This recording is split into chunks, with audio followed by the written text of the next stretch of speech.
probably could have got away with having one more cheeseburger last night. Ooh, my wife makes some wicked good cheeseburgers.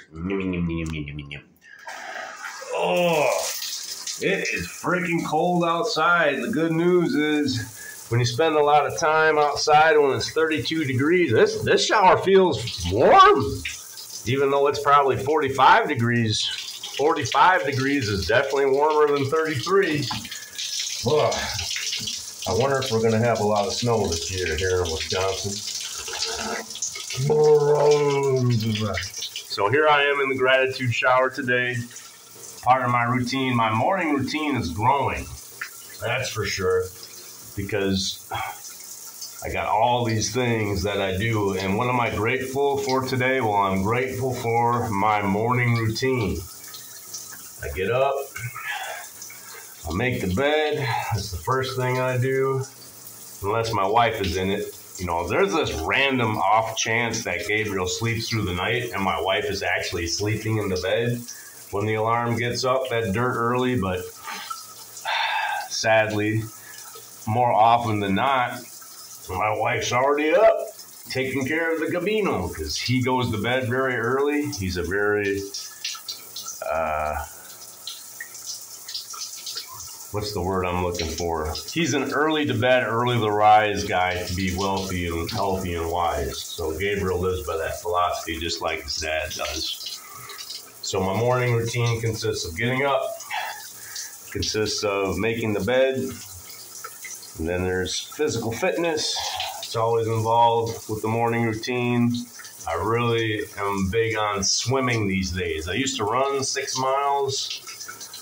Now I find that swimming is just better for the longevity of the old man ankles and knees and other parts of the body that are prone to break down once you become a geezer like Mrgrrr.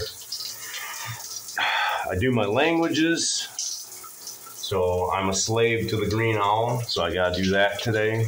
I do my writing. I write a little Pokemon card with a doodle on it for my wife every day. I write in my journal every day. That's an important thing for me. On the weekdays, I do investing. Always, always, always. What else do I do for my morning routine? Well, now I kind of make a video in the shower. I think that this eventually can go away. I think enough is enough, and people can say, okay, Mrgrrr, we get it. You're crazy. You like to suffer. Because like most people would be like, no, that's not how I want to start my day, jumping into an ice cold shower and working on public speaking for 6 to 7 minutes.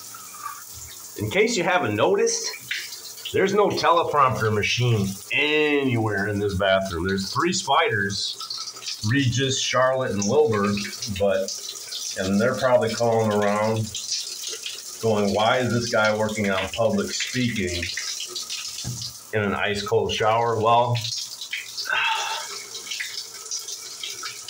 one of the things that I'm not the best at is public speaking.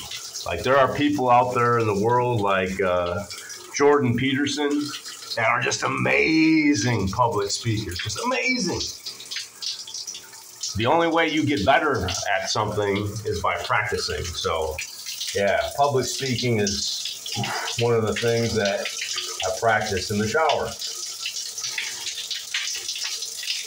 When you have hypothermia, it's very hard for your brain to think. So being able to public speak while you are freezing to death, I think is a skill that's worth trying. Now the new thing that is going to be on my morning routine, and I kind of hinted about this in a video I made earlier today, is I'm going to be going on Facebook for a while. And Facebook kind of represents to me a lot that's wrong with the world. There's like 2 worlds that kind of exist side by side now. There's the real world where you walk around in and you jump rope and you smell flowers and you look at clouds. And then there's the world of screens, of internet, of TikTok, of Facebook, of anonymity, of adversarial trolling. There's not a whole lot of positive stuff on the internet. 92% of the internet is pornography. That might be just a random statistic, but you know, there's not as much good on the internet as there is bad, in my opinion.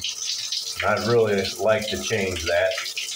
My goal is someday to have a presence in the world online and in the real world that makes both worlds a better place. And it's been a struggle, but I don't mind a struggle. Oh, but yeah, this freezing shower is pretty warm today. It's getting cold out in Wisconsin. So yeah, going to be going and spending a little bit of time on Facebook because there's a lot of stuff on the internet that makes me sad. And I found a bunch of that lately. And the reason I kind of been doing this whole Scootergate thing, this march off the cliff like a lemming, this last stand, this blaze of glory, this going down in flames, is due to some of the stuff that I've found on Facebook. So it's about time for me to share that with the world, I think, and they'll be like, oh, that explains a lot, Mr. Gurr. But we'll see what happens. We'll see what happens. Me getting a cell phone ultimately was my doom at the monastery. If I would have never gotten this cell phone that's in my hand right now, I'd probably be making kids toast at the monastery. But it's my bed. I'm lying in it. I make it. Follow Jordan Peterson's advice. Make your bed every day. Take that little few seconds to make your environment around you better and roll with that all day. Now, Jordan Peterson is a heck of a guy. And there's a gentleman that shares the same first name with Dr. Peterson that I really need to get in touch with. This is a young fella that I think has a lot of moral fiber. He has a lot of character. And he is smack dab in the crucible of the monastery, struggling to be the man that he is meant to be. And you know what? He might appreciate some help from Mr. Gurr.